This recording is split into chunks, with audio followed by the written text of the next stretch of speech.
Now, after we talked about our ready position and our stance, talk about moving to the ball.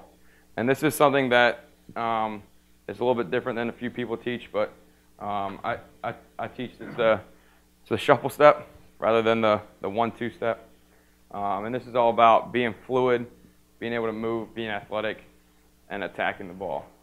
Always have, split your body in half. If the ball is shot on this side, your right foot's the dominant one. If it's on this side, your left foot's the dominant one. But every time when you're moving to the ball, your top hand, which is me, I'm a righty, is always the one moving.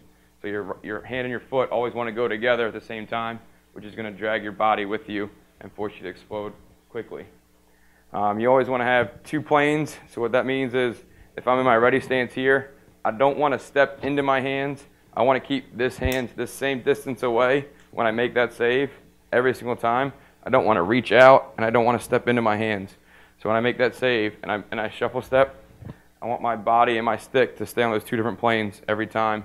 So I'm not handcuffing myself, and I'm not attacking the ball. Because if you attack the ball out and that ball's coming this way, you're crossing paths, and the chances of you making that save aren't as likely as moving together. But the shuffle step, it's just like if you're in warm-ups or dynamic warm-up when you're just shuffling like a basketball defensive shuffle step, just like that, but you're going at a 45-degree angle. And sometimes, the way I play now in the MOL, I step at a 30-degree angle just to make sure I cover the pipes rather than coming out at the 45-degree angle, which is kind of, I don't want to say old school, but people are starting to move away from stepping out to the ball and kind of stepping sideways, but still sealing the pipe every time.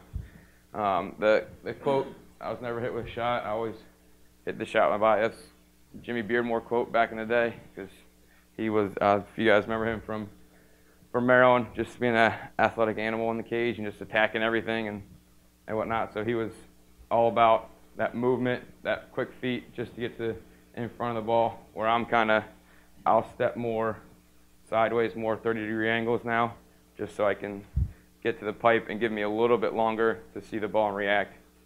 But it's all about the shuffle step. So I don't know if you guys can see. So if I'm in my ready position, it's a quick, short step and then a shuffle step to gather myself. The reason why I do that is because I'm more fluid. The start-stop, 1-2, I don't know how you can quickly get there and then try to balance yourself in a 1-2 step. So it's all about the fluid movement. You can cover more ground, you're more efficient, and then I always say, you start athletic, you end athletic. So if I'm standing here in my athletic position, I'm still in my athletic position, how I started up. And then the most important thing is your toes always point to the shooters. So if my shooter's top center and he shoots off hip, I want to make sure my toes go back to the shooter. I'm not still facing forward. So my toes have a string attached to the shooter, so wherever I go, my toes are always pointed back to him, so I'm always square. So that means if someone shoots off hip here and I step here, that ball is coming here, I'm not square to that shot, but my toes pointing forward. I want to make sure my toes point to that shooter, so I'm in there and my belly button is going to make that save. All right, I kind of talked about this a little bit with your hands, driving our hand to the ball, not punching out, keep it 2 different planes. All right, the ball toss drill, which I'll touch on some drills at the end that you guys can work on with kids in individual settings or group settings. And then your bottom hand is always the guide hand. So whenever your top hand goes, your bottom hand is that guide hand. The one thing that I'll talk about off 6-side saves, all right, you want to come across your body. You don't want your bottom hand to come with you, because if your bottom hand stays in your belly button, you can reach over there. But if both hands go, your top hand's not going to be able to get there. So keep your bottom hand quiet. Top hand can make more saves without your bottom hand coming with you. Always keep that bottom hand on that belly button right here so you can reach and you're equal.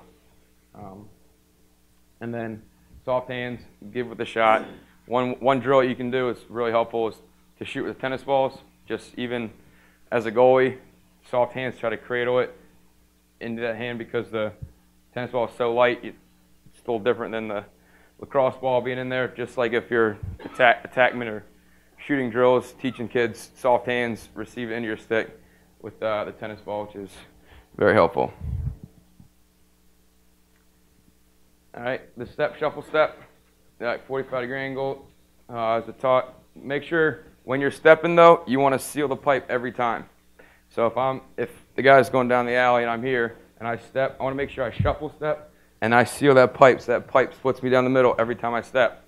So what that means is if I just step here 1, 2 and then give up all this, that little sliver, there's a chance that I could go in rather than being here, shuffle step and getting there and sealing that pipe every time.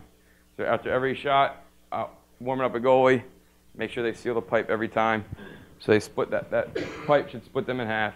Wherever they make that save, if it's off hip, I'm stepping here, making sure I seal that pipe so there's no sliver for that ball to get in.